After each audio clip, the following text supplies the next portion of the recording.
What a night, people. We got set up tonight on the Thursday night Dallas Cowboys and the Detroit Lions. Tom Vecchio, he's at the bottom of the screen. I'm at the top right here, Donnie right side, and we got a half hour to get things straight here, Tom, because information is moving fast today. Some things we didn't think are going to happen. Looks like they're happening now with Amon-Ra St. Brown. How are we feeling about this game? I'm feeling cautiously optimistic. And, I talked with Kev earlier in the week, and, this game's effectively an elimination game. So it's obviously either team that loses in the NFC playoffs, they're not mathematically eliminated, but the path forward for them is darn near impossible at a certain point. So this is a playoff game.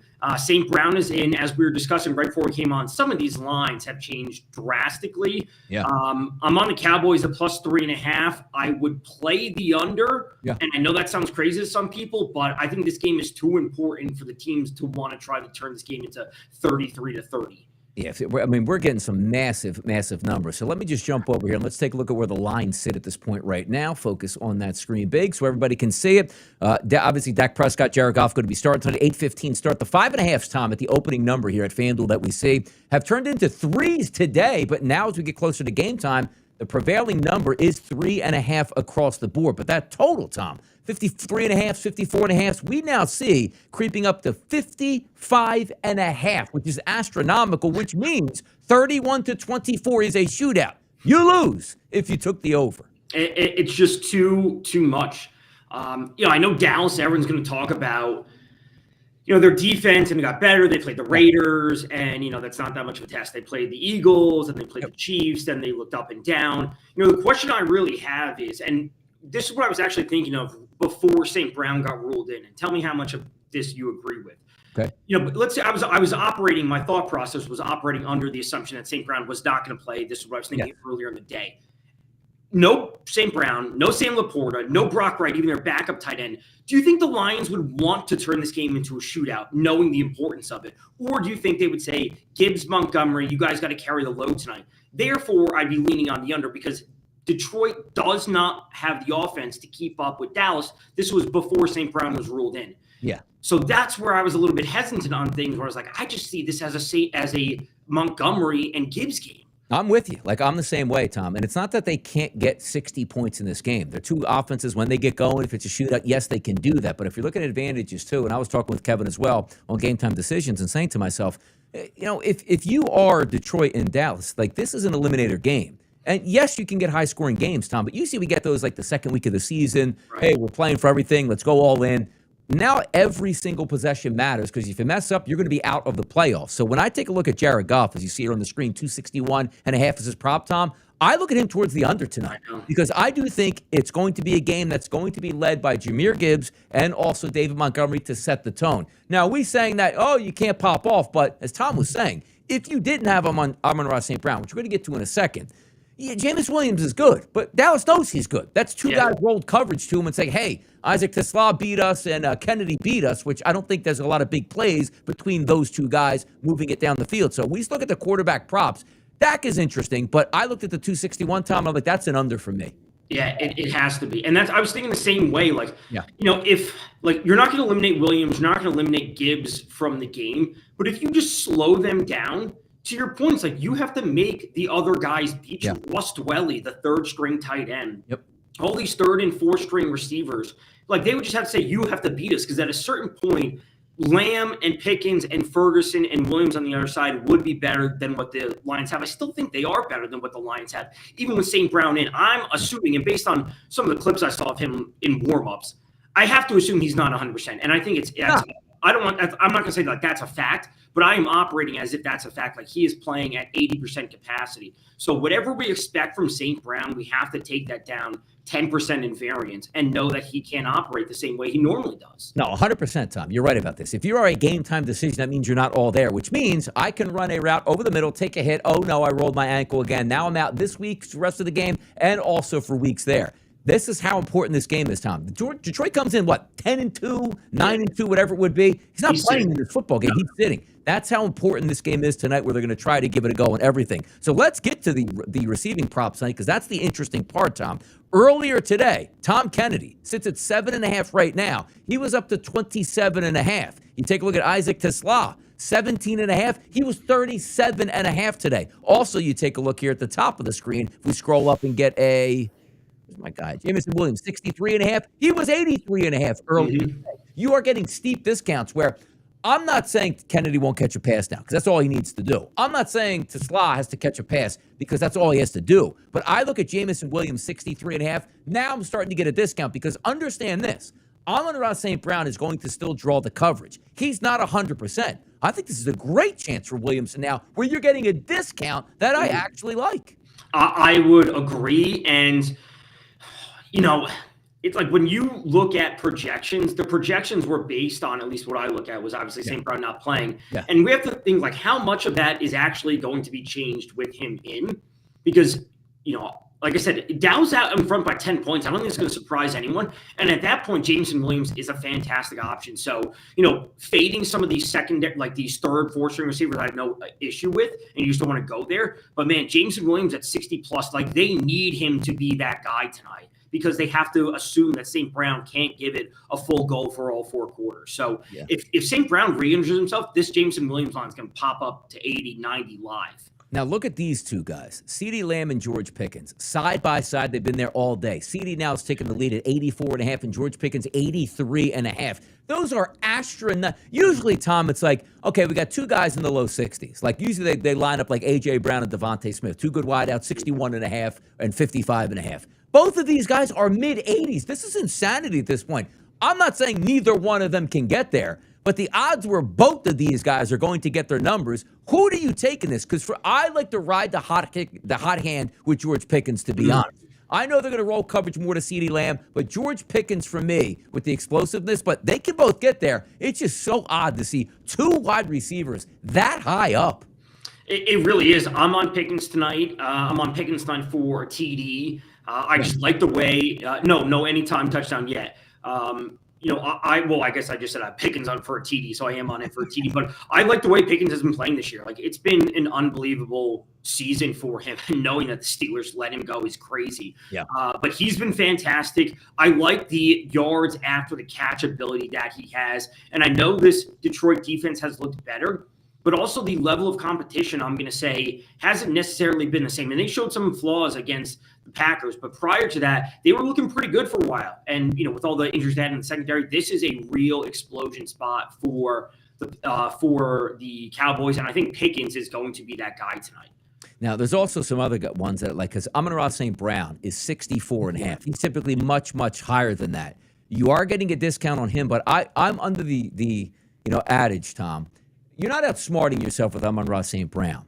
But if a guy is coming to the game injured, I just wipe him off the board. Could he get 75 yards and look fantastic? Of course he can. There's no worse scenario to go like, hey, they check it at the half. Yeah, we just found out that, he's only going to be playing 25% of the snaps, and he's just out there, and they're going to give it a go and see how long it holds. There's nothing worse than that. So for me, I look at the 64.5. I don't want any piece of that for Amon-Ra St. Brown. How about you? Because, again, that is a discounted price. But I just don't – when you are in a one play away from just running a slant pass that you don't even get tackled on and you just tweak that ankle, come on, man. I'm starting St. Brown in a fantasy league this week because I have to. Like, that's where I'm at. But there's no right way to approach it. And, you have to be – I'll say this. I'm starting my fantasy league. I have no prop exposure to him. Whatever you decide, you have to be fully committed. If you fade him and he goes for 80 yards, you have to say, I made that decision because – of the injury, and I'm going to live with it. And if you bet on him, you have to know that the re-injury risk is always higher for a player coming back. So if he re-injures it and he ends the game at 20 yards, you have to be able to live with that decision,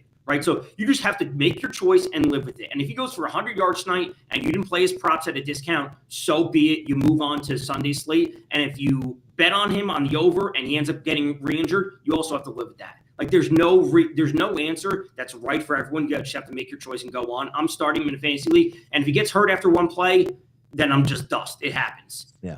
Here we go. Chops BX, what's good, man? Yep, we're looking at some different props here at this point right now. So let me ask you this, Tom, because I always like secondary options. Turpin, Flournoy, not even on the Richter scale for me from that end. But you are getting a lot of value on Detroit in a game. And let's just say, again, the odds makers are saying 260 passing yards are what the anticipation is for Jared Goff in this game. Dwelly, 10.5. Tesla right now is at 17.5. And then you take a look at Kennedy at 7.5. If you had to take those three guys, you're asking Tom basically for one catch. Like Tesla, you look at his numbers, like 2 catches, 40 yards is what he would probably do, which means 2 catches for 20.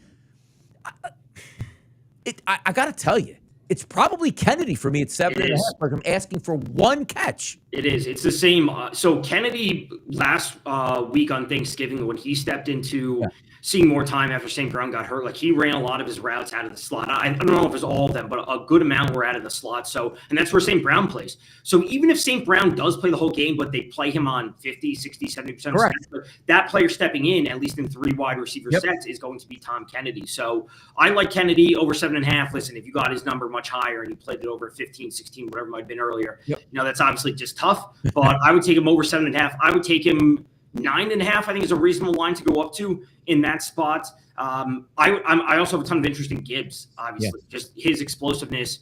All it takes is 1 or 2 catches for him to go. Dallas not great covering out of the backfield either at that point. But you're right about that, because it's now you're at the point where you're not out like 27.5 and he gets 1 catch for 11. I shouldn't have. I only saw 1 game. But now all you're asking for, Tom, is 1 catch. And you're right about this.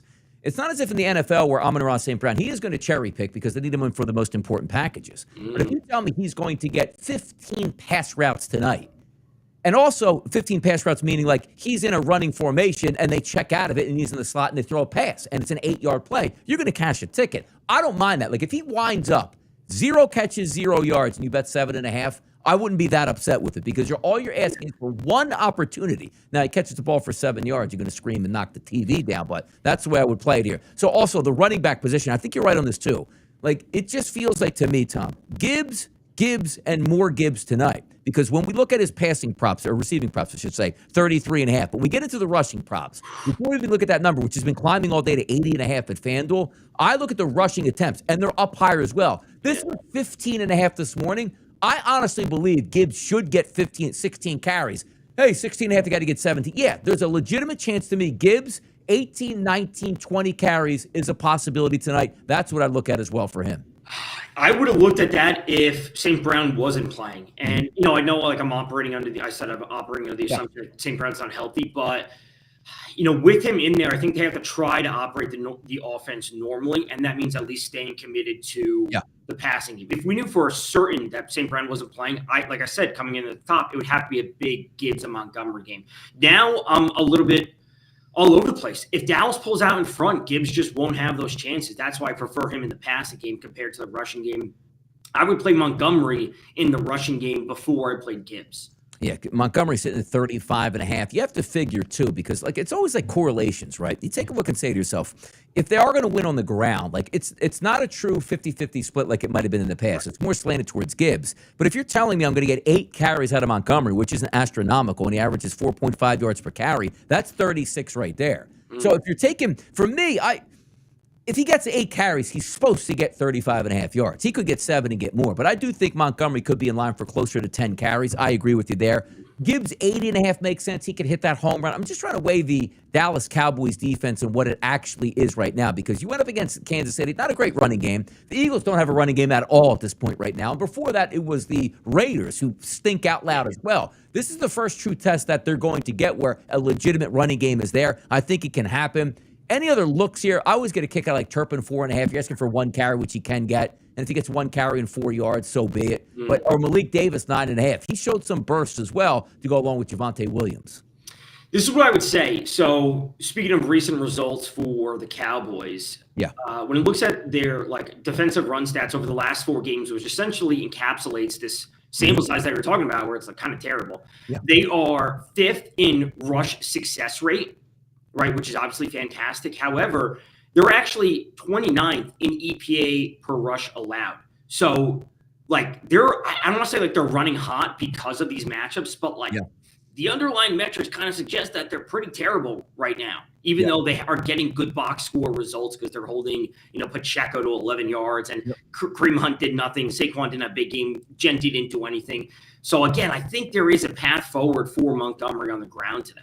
Gibbs been gaining all day, minus 270 in his touchdown market here. Javonte Williams, 140. David Montgomery, now he's actually been gaining as well. He's up to minus 120. And there's Amon-Ra St. Brown jumps into the picture at a plus 115 price. Jameson Williams, plus 140. So just to say the least, the favorite team tonight is Detroit. They're favored by 3.5, and it's a 55.5 total. So therefore, you're not getting price points like everybody you want to turn to, Tom, for Detroit. Gibbs, ridiculous. Montgomery, minus 120. Amon-Ra St. Brown finally creeps in there at plus 115 and Jameson at plus 140. You're not getting a lot of discounts, but I do think it's almost guaranteed that Jahmyr Gibbs does score a touchdown. You just don't want to take that price. I don't know if you go, hey, Detroit money line and parlay with Gibbs and maybe get a little bit of plus money, but that's just an astronomical number. Starting with Detroit here tonight, who are you thinking about? I mean, the only player that I could reasonably justify based on the odds and his role is Jameson Williams. Right? Where like he has the target share, he has a good enough number at plus 140, right? I'm not playing Gibbs, I'm not playing Montgomery, I'm not playing St. Brown. Williams is the one that I can justify with the target share, the red zone target share, and the price at plus 140. Like if people are going to take shots on Dwelly or Tesla or Tom Kennedy or any of these guys, like you're just taking a long. Tom Kennedy's plus 800. Like that's not a real bet to make, right? So it's super tough from the Detroit side of things because of the injury and the price are ridiculous. The Cowboys side of things, Donnie, are far more interesting with the three options that we have in the passing game that are all plus money. Yeah, and you take a look here at the opposite side here and say, okay, who are we going with the Dallas Cowboys? It's simple to me. You know where I'm going, Tom. Bing, bong, plus 125, plus 120 here. One of those guys is catching a touchdown tonight. I firmly believe that. So I won't ask you who you like, Pickens or Lamb. We already know that you like an anytime touchdown there with George Pickens. The question is, can somebody else like a Jake Ferguson at plus 145 who doesn't get the target share as he used to get because why? They're so dominant at wide receiver. But that means in the red zone, that dude's a target, man. 1 plus 145. What do you think? I think that's totally fine. You could go Ferguson and one of the receivers. You could go both the receivers. I honestly think you could play all three if you're willing to decrease the unit size and spread it out. I'll say I'm on Pickens for the TD jackpot, which FanDuel has back tonight. And I played this before the St. Brown news. So I thought people were going to be like, I'm going to take a shot on Tesla. I'm going to take a shot on Tom Kennedy, all these super long odds. And therefore Pickens wouldn't be as chalky as. And I kind of still feel that way. Like we talked about this before with Carver, where like the pendulum is swung too far, where people are avoiding the Pickens and Lambs and they're going for like who's the backup tight end on the cat, or they're going to go for like Turpin or Hunter Lepke or Shoemaker because they're trying to outsmart themselves. Yeah. Exactly. Let's get to some of these popular specials here on FanDuel. Just have some fun with these. You ain't getting any discounts tonight, people. Again, with a 55.5. The 1-1 plus 105. Incredible. You'd rather just basically taking touchdown props as opposed to doing that. The 2-2 is 11-1. I need more than that on a 2-2 at this point, as it says here. 30 yards passing time in each quarter for Prescott and Jared plus 220. Any fun bets like these game specials that you're looking at tonight, or have seen any? Honestly, there were some quotes from Dak earlier in the week, and he referenced the game that they had last year, and he said that he wanted to pass, or he was alluding to something about he's going to pass for a ton of yards. So the Dak at 50 plus passing each quarter is plus 270. I think it's a pretty light number in terms of plus 270. The passing yards I want to bank on, but I just don't love the number. So I'm trying to figure out, like, is there an alternate way to go about it where you're banking on him going yards rather than this specific thing? And maybe it's just alting him to 300 overall because they want to put on a show. They got beat. They got their doors blown off by the Cowboys, or the Cowboys got the doors blown off them last year. And the Lions like run up to score on them. So like, is this a spot for Dak to truly have a revenge type of game and throw for 300 yards? Jahmyr Gibbs and Javonte Williams each have 25-plus rushing yards in each half is a 3-1 price roughly there. I just one of them these just caught my eye right here. Wasn't that? Because I'm trying to stay away from Amon-Ra St. Brown type stuff. Where was the 5 yards there? Where was the quarterbacks at? CeeDee Lamb.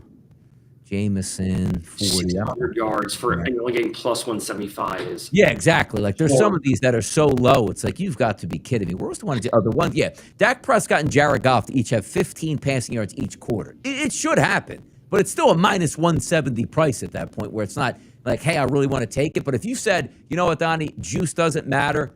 How does that lose 15 yards a quarter for each one of them? There's no like 15 yards a quarter, especially. Holy crap. Minus 170. That is, it's obviously, the implied probability of minus 170 is high. So it's pointing you in the direction that it should be happening. But, I wouldn't bet. Like some of these specials I think are good in theory, but we always talk about the pricing on them is terrible. Let's look at the receiving one. Is there a combine for CeeDee and Pickens to combine for 200 at plus 155? Like I would never include St. Brown in any of these. Like these are long enough shots to begin with. I'm out on that. I'm out on those sides at that. Jahmyr Gibbs, Javonte to score the first touchdown plus 170. I actually don't mind this one. CeeDee and Gibbs to score the first touchdown plus 200. So it's not too. I don't really mess around first two, but I do see like I think CeeDee scores tonight, and I do think Jahmyr Gibbs scores tonight. So I'm willing to take a look at something like that. And the four plus touchdown market. You're not going to get great prices again, but we're still looking at 55.5 points in this game. Montgomery, Gibbs, and Williams 4 touchdowns. Or, like, again, I don't want anything to do with Amon-Ra St. Brown, which he probably is going to get 2 catches and 2 touchdowns because he only gets in the red zone. Gibbs, Williams, and Javonte for 4. So there are some interesting markets that way. Lamb, Pickens, and Gibbs for 4 touchdowns. That's probably the way I would go. That's probably the way I would go if I had to choose. Honestly, that's the way to do it. Yeah. You get the main guys. You avoid St. Brown. It's 380. It's a little bit. I'm trying to figure out, can you put these normally in an SG like Pickens and Gibbs? Yeah. If you could just, Pickens, if you just choose specifically Pickens and Gibbs for each to have specifically 2, you get plus 2020 instead of plus 380. Yeah. Now, obviously, the margin of error is significantly lower on the margin of error is completely different on these because you have a greater path to victory on that one. But man, I'd rather take a shot on this than play these insane lines. Yeah, we got a good game tonight. It's going to be fun here. Again, looking at close to 73% of the tickets coming in on Dallas, 70% of the money. That line opened up at 5.5 here, dipped down to 3 for most of the day, back to 3.5. And then you have Amon-Ra St. Brown back into the game tonight. We'll see how effective he is, Tom. So let's leave the people with something that they like. For me, give me the double up. I'm taking the double up on touchdowns tonight. Give me the Dallas Cowboys 2 starting receivers, CeeDee Lamb, and also George Pickens. And away we go into the night for me. What are you thinking about, Tom, here? Yeah, I'm on Pickens for a TD. I also like Pickens over his yards tonight. I am playing, TD, as I said, for Pickens, the jackpot. I'm on the Cowboys at plus 3.5. That's a spot that I really like. I think this is – I'm not sure how much the Lions will be able to keep up with them on offense if St. Brown isn't fully healthy, and I lean on the under. 55.5 is way too high for a game that's essentially a playoff game. We go. Let's do it. Big game tonight. Feels like a playoff game. Huge weekend. College football, pro football. Tom and I'll be here on Sunday. By the way, Tom and I are going to do that show on Sunday. You're going to get the college football playoff releases while we're basically on the air doing the show. That should be some fun as well to keep an eye on that. But thanks you guys for tuning into the show. A lot of fun here tonight. Should be a good game. Let's cash in some of those tickets. We'll see you guys soon.